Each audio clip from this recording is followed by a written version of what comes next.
natin to. Parang nakakatakot naman ng lion at ang cute ni Ethan. Tara, let's go!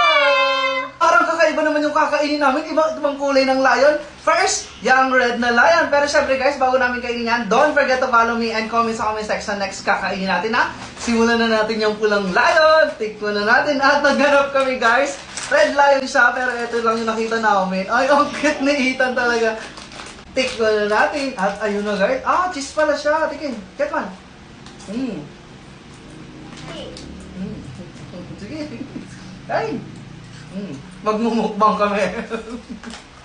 Next naman, yung blue na lion. At eto yun guys. Eto lang din yung nakita namin yung blue lion kasi hindi naman pwedeng kainin yan. Tikman na natin. Wow, ano kaya naman na to? Ah, wait, ang gaganda niya para siyang Coco Crunch. Yun. Tikman natin. Ano masasabi mo? Apo. Nahihiya pa itong mga apo ko. At guys, apo ko na nga pala sila guys ha. Pero mga bata pa rin naman ha.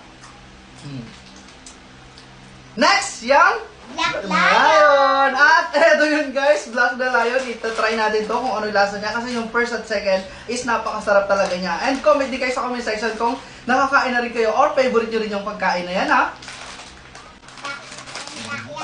Klabakan siya mo, friends. Gusto ko mas masarap talaga to. Parang sabi ko may gatas. Like, follow, comment, and share! Bye-bye! Next kakainin namin!